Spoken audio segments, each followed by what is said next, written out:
یا ایھا الذین آمنوا کتب علیکم الصیام کما کتب علی الذین من قبلکم، اے میرے محبوب نبی کی امتیوں، یہ رمضان میں نے صرف تم پر فرض نہیں کیا، روزے صرف میں نے تم پر فرض نہیں کیے، تم سے پہلے بھی میں نے یہ روزے فرض کیے تھے، لیکن ان کو یہ برکتیں نہیں دی تھی جو تمہیں رمضان المبارک میں ملا کرتی ہیں۔ ہمیں رمضان کی یہ برکتیں بار بار نصیب فرمائے، اور اللہ کریم ہمیں اس ماہ مبارک ماہ مقدس کی قدردانی کرنے کی توفیق نصیب فرمائے۔ اسی مناسبت سے قرآن کریم کی ایک آیت کریمہ کی تلاوت کی،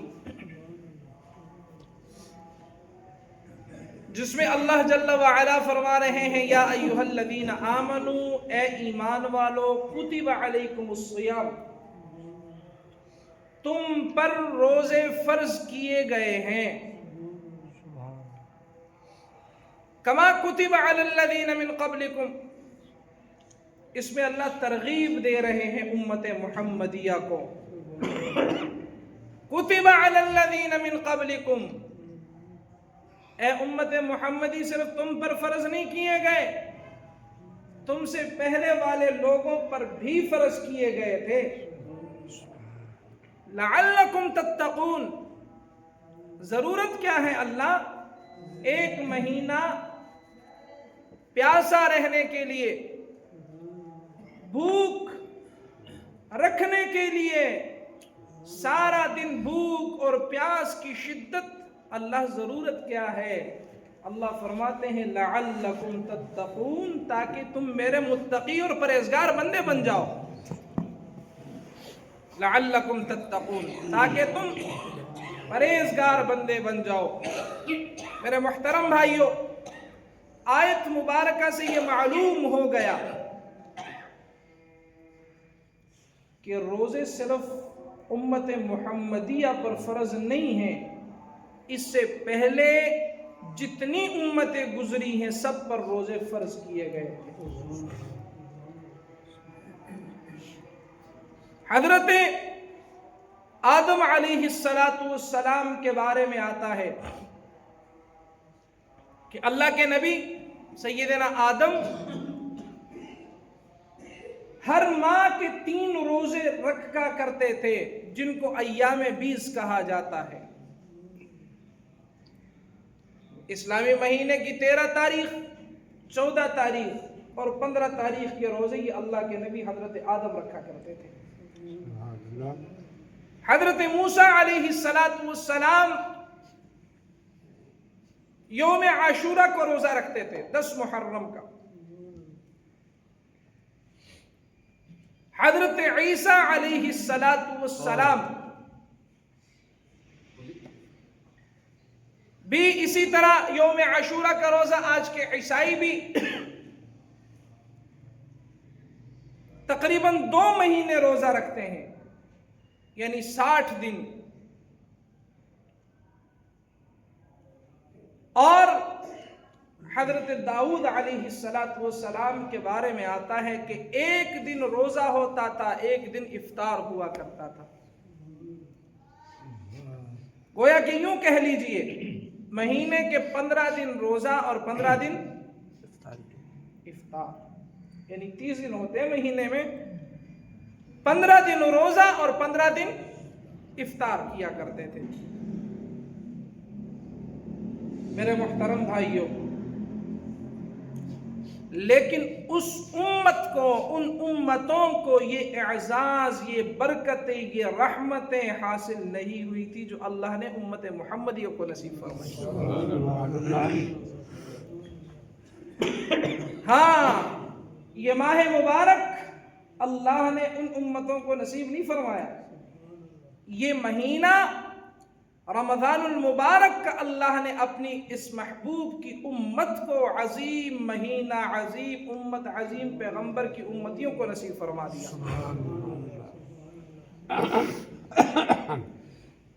میرے محترم بھائیوں، اور روزہ کیوں رکھا جاتا ہے؟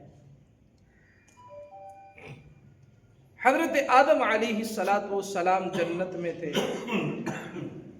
جنت کے کمالات، انوارات، برکات، نعمتیں، برکتیں، جنت کی خوشیاں، لیکن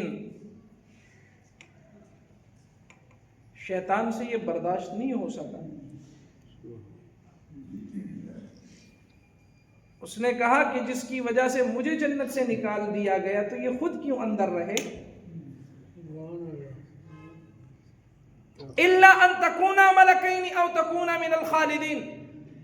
شیطان نے بھڑکا دیا حضرت آدم کو کہ جاؤ اس دانے کو ہاتھ لگا دو، تم ہمیشہ ہمیشہ کے لیے جنت میں رہو گے.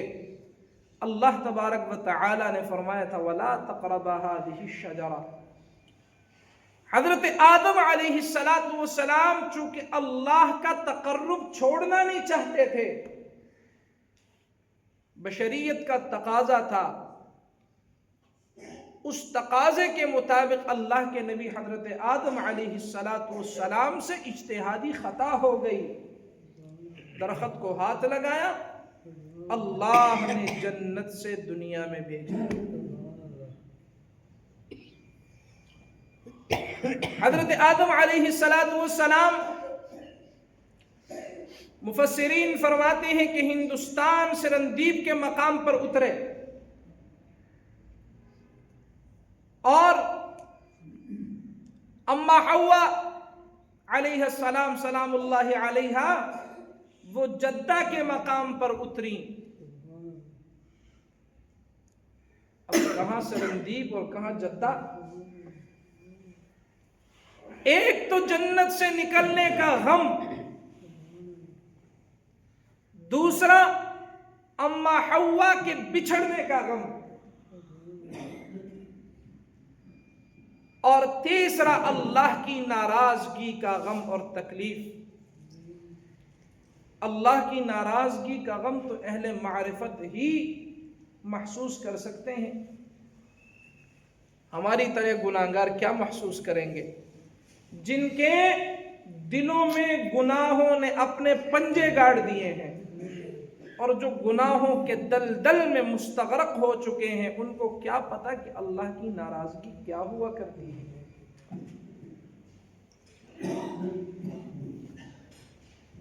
اللہ اکبر کبیرہ. حضرت آدم علیہ السلام بڑے پریشان ہوئے، بڑے پریشان ہوئے. حضرت آدم علیہ السلام نے دعا مانگی ربنا ظلمنا انفسنا وان لم تغفر لنا وترحمنا لنكونن من الخاسرین. اے میرے رب، میرے معبود، ہم نے اپنی جانوں پر ظلم کیا، اگر تو ہمیں معاف نہیں کرے گا، تو ہم پر رحم نہیں کرے گا، تو ہم ان لوگوں میں سے ہو جائیں گے جو نقصان اٹھانے والے ہیں،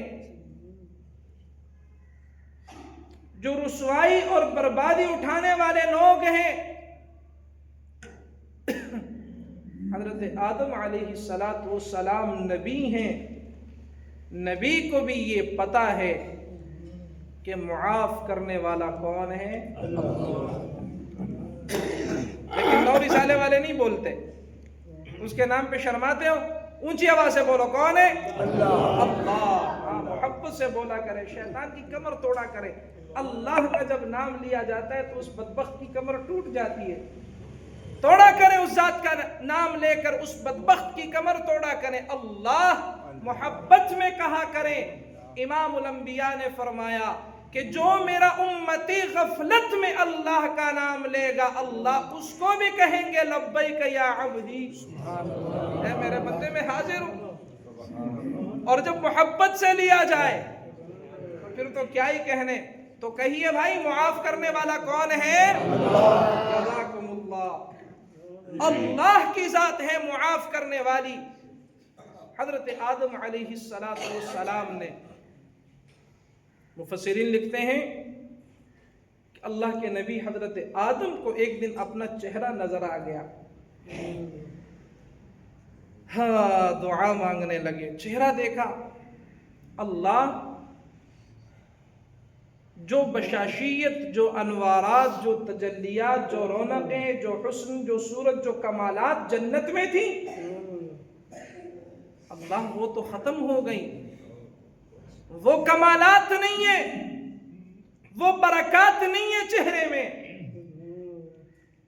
اللہ اکبر کبیرہ۔ میرے محترم بھائیوں، حضرت آدم علیہ السلام رب العالمین کے حضور گڑ گڑانے لگے،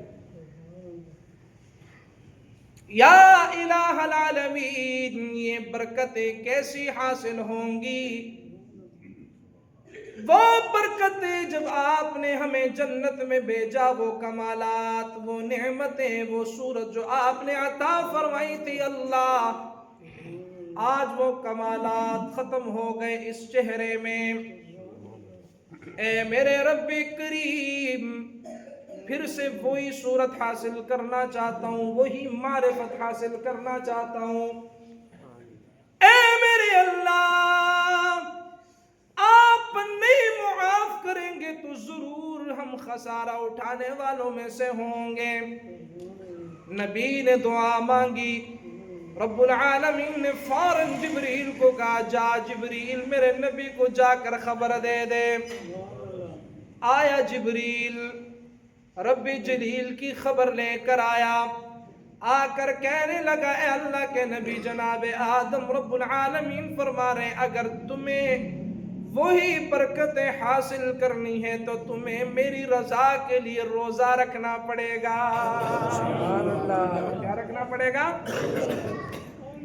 اللہ کے نبی جناب آدم علیہ السلام نے 13، 14 اور 15 اسلامی تاریخ کے روزے رکھے، اس لیے کہ اس کو ایام 20 کہا جاتا ہے، راتیں بھی روشن اور دن بھی روشن ہو گئے، کیونکہ اللہ کے نبی جناب آدم علیہ السلام کو وہی نورانیت حاصل ہو گئی، کس کی وجہ سے؟ روزے کی وجہ سے۔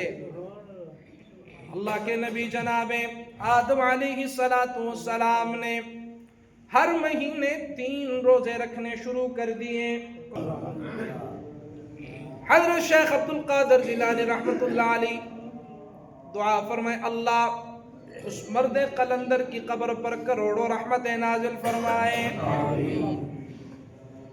اللہ اکبر، بہت بڑے اللہ کے ولی تھے شیخ عبد القادر جیلانی رحمت اللہ علیہ۔ غنیت الطالبین میں لکھتے ہیں کہ اس کو رمضان کیوں کہا گیا؟ رمضان فرمایا کہ اس کے شروع میں رب العالمین نے راہ لگا دی، اس سے معلوم ہوا رب العالمین فرمانا چاہ رہے ہیں، اے ایمان والو، اس مہینے میں غفلت میں نہ رہنا، جو کچھ مانگ سکتے ہو مانگ لو، کیونکہ اس میں شروع کی راہ اس بات پر دلالت کر رہی ہے کہ یہ رحمتوں کا مہینہ ہے، رحمتوں کا مہینہ ہے۔ اور میم رب العالمین نے فرما دی، شروع میں اس کے میم آ گیا، اس سے معلوم ہوا کہ صرف اس ماہ میں رحمتیں نہیں ہوا کرتی بلکہ یہ مغفرت کا بھی مہینہ ہے۔ اس کا مہینہ ہے بھائی؟ حدیث شریف میں اللہ کے نبی صلی اللہ علیہ وسلم نے فرمایا، جب رمضان المبارک آتا ہے تو رمضان المبارک میں رب العالمین تمام دنیا کی قبرستانوں سے عذاب اٹھا لیتے ہیں۔ او دنیا والوں، میری رحمت ٹھاٹھے مار رہی ہے، جوش مار رہی ہے، جو کچھ مانگنا چاہتے ہو مانگ لو۔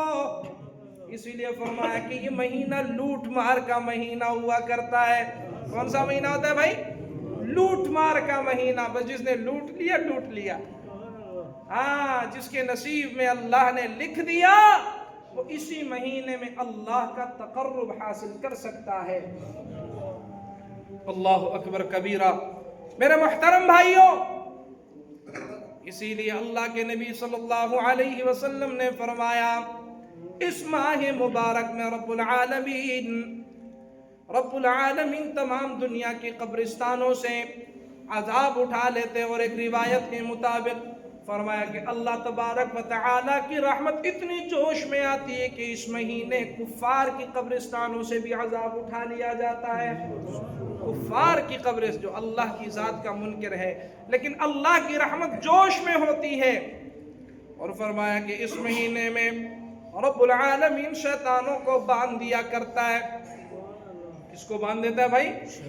شیطانوں کو باندھ دیتا ہے۔ اس مہینے میں رب العالمین اعلان فرماتے ہیں، او فرشتوں جہنم کے دروازے بند کر دو، جنت کے دروازے میرے نبی کی امتیوں کے لیے کھول دیے جائیں۔ اللہ، یہ جہنم کے دروازے کیوں بند ہو رہے ہیں؟ جنت کے دروازے کیوں کھل رہے ہیں؟ رب العالمین فرماتے ہیں میرے فرشتوں اس لیے کیونکہ میری رحمت جوش میں آئی ہوئی ہے، میں اپنے بندوں کی مغفرت فرما دینا چاہتا ہوں۔ جو مجھ سے مانگے گا میں اللہ عطا کرتا جاؤں گا۔ جو غفلت میں رہے گا وہ ساری زندگی غفلت میں گزر جائے گا۔ غفلت میں رہنے والوں یاد رکھنا، اس مہینے میں جس کا تعلق رب العالمین کے ساتھ نہ بنا وہ کبھی زندگی میں بھی اپنا تعلق رب العالمین کے ساتھ بنا سکتا نہیں ہے۔ اس مہینے میں بھی اگر تعلق نہ بنا تو یاد رکھیے گا مسلمانوں، یہ کبھی بھی اپنا تعلق نہیں بنا سکتا۔ حضرت سلمان فارسی رضی اللہ تعالی عنہ فرماتے ہیں کہ اللہ کے نبی صلی اللہ علیہ وسلم نے صحابہ کرام کو جمع فرمایا، تمام صحابہ کرام جمع ہو گئے۔ اللہ اکبر، کیا منظر ہوگا نو رسالہ کے مسلمانوں، کیا منظر ہوگا جب ارد گرد صحابہ بیٹھے ہوں گے، بیچ میں اللہ کے محبوب تشریف فرما ہوں گے، کیا منظر ہوگا۔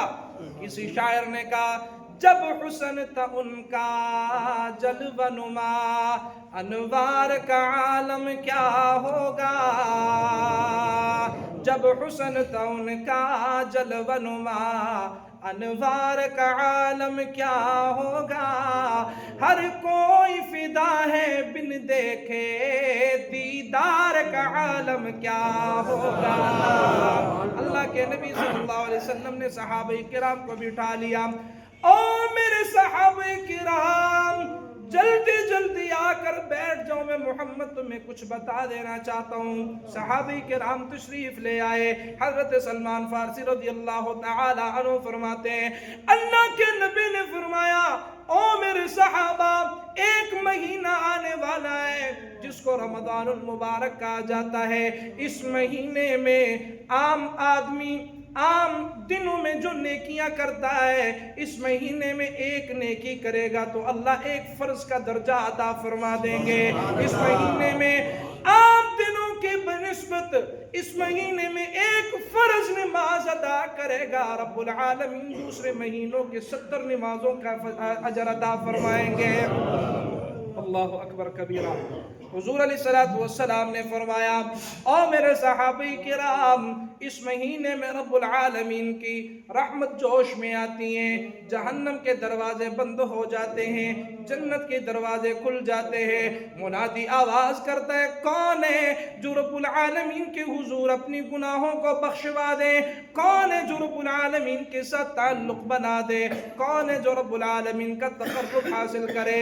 او میرے صحابہ کرام اس مہینے میں رب العالمین نے اس مہینے کو اتنی برکت نصیب فرما دی۔ اس مہینے کے اندر جو میرا امتی کسی روزہ دار کا روزہ افطار کرائے گا، رب العالمین اس کو پورے روزے کا اجر عطا فرما دیں گے۔ کیوں؟ رحمت خداوندی جوش میں ہے۔ کس میں ہے بھائی؟ جوش میں ہے۔ رحمت دا دریا الہی تے ہر دم وگدا تیرا، جے ایک قطرہ بخشے مینوں تے کم بڑھ جاوے میرا جے ایک قطرہ بخشے مینوں تے کم بڑھ جاوے میرا۔ رب العالمین کی رحمت جوش میں آ رہی ہے۔ اللہ کے نبی نے فرمایا او میرے صحابہ کرام، اس عظیم مبارک مہینے میں رب العالمین نے اس ماں کو کیوں عزت عطا فرمائی، کیوں مقام عطا فرمایا، کیوں مرتبہ عطا فرمایا؟ اس لیے کیونکہ اس مہینے میں رب العالمین نے قرآن کریم کو نازل فرمایا۔ قرآن کے نازل ہونے والا مہینہ کون سا مہینہ بھائی؟ قرآن کے نازل ہونے والا مہینہ۔ قرآن کریم کہتا ہے اِنَّا أَنزَلْنَاهُ فِي لَيْلَةِ الْقَدْرِ وَمَا أَدْرَاكَ مَا لَيْلَةُ الْقَدْرِ لَيْلَةُ الْقَدْرِ خَيْرٌ مِّنْ أَلْفِ شَهْرٍ تَنَزَّلُ الْمَلَائِكَةُ وَالرُّوحُ۔ اللہ کے نبی نے فرمایا او میرے صحابہ کرام، یہی بات ختم نہیں ہوئی بلکہ اس مہینے میں رب العالمین ایک رات لے کے آتے ہیں جس کو شب قدر کہا جاتا ہے۔ یہ رات، اللہ اکبر، یہاں پہ ایک نقطہ مجھے یاد آ گیا۔ حضور ایک مرتبہ غمزدہ تشریف فرما تھے، پریشان تھے، پریشانی کے عالم میں بیٹھے تھے۔ اللہ اکبر، صحابہ کرام نے عرض کیا اللہ کے محبوب کیوں پریشان ہو؟ میرے نبی نے فرمایا او میرے صحابہ کرام، اس لیے پریشان ہوں کیونکہ پہلی امتوں کو رب العالمین نے لمبی لمبی عمریں عطا فرمائی تھی۔ کسی کی عمر 400 سال ہوتی تھی، 200 سال ہوا کرتی تھی، 300 سال ہوتی تھی، 500 سال تک عمر ہوا کرتی تھی۔ لیکن میری امت کی زیادہ سے زیادہ عمر 70 سال ہوگی، 80 سال ہوگی، 100 سال ہوگی۔ اور میرے صحابہ کرام اس لیے غمزدہ ہوں، اگر میری اس امت کی عمریں بھی 500 سال ہوتی تو کتنا اچھا ہوتا۔ ان 500 سالوں میں یہ عبادت کر لیتے، کیا کر لیتے؟ 500 سالوں میں اگر ساری زندگی غفلت میں گزر جاتی، ایک نہ ایک دن تو رب العالمین کی معرفت حاصل ہو جاتی، عبادتیں زیادہ ہو جاتی، رب العالمین کے ساتھ تعلق زیادہ ہو جاتا۔ صحابہ کرام نے یہ بات سن کر صحابہ بھی پریشان ہو گئے۔ رب العالمین نے فرمایا جبریل جانا، میرے نبی کی غمزدگی مجھ سے دیکھی نہیں جاتی، میرا نبی پریشان ہے۔ آیا جبریل آ کر کہنے لگا اللہ کے محبوب، رب العالمین فرماتے ہیں میرے نبی پریشان نہ ہو، میں رمضان المبارک میں آپ کی امت کو ایک رات عطا فرماؤں گا جس کو شب قدر کہا جاتا ہے۔ ایک رات آپ کا امتی ایک رات عبادت کرے گا، جس کو یہ رات حاصل ہو گئی رب العالمین فرماتے ہیں مجھے میری جلال کی قسم اس کو ہزاروں مہینوں کا اجر عطا فرما دوں گا۔ لیلۃ القدر خیر من 1000 شہر، ہزاروں مہینوں کا اجر عطا فرما دوں گا۔ تو بھائی یہ بھی کون سے مہینے میں ہے؟ رمضان المبارک کے مہینے میں۔ اللہ کے محبوب صلی اللہ علیہ وسلم نے فرمایا اس رات میں 2 سنتیں ہیں، اس مہینے میں 2 سنتیں ہیں۔ کتنی ہیں بھائی؟ میں نے عرض کی تھی اس مہینے کو عزت ملی کس کی برکت سے؟ قرآن کی برکت سے۔ کس کی برکت سے؟ قرآن کہتا ہے شہر رمضان الذی انزل فیہ القرآن، یہ وہ عظیم مہینہ ہے جس میں رب العالمین نے قرآن کریم کو نازل فرمایا۔ اس مہینے میں 2 کام کرنے ہیں۔ کون سے 2 کام؟ نمبر 1 قرآن کریم کی تلاوت کثرت سے کرنی ہے۔ کیا کرنا ہے بھائی؟ قرآن کریم کی تلاوت کثرت سے کرنی ہے۔ دوسرے نمبر پر تراویح اہتمام کے ساتھ پڑھنی ہے۔ کیا پڑھنی ہے بھائی؟ یہ 2 کام محدثین فرماتے ہیں کہ اس مہینے میں یہ 2 کام سنت ہیں۔ ایک قرآن کی تلاوت کثرت سے کرنا اور ایک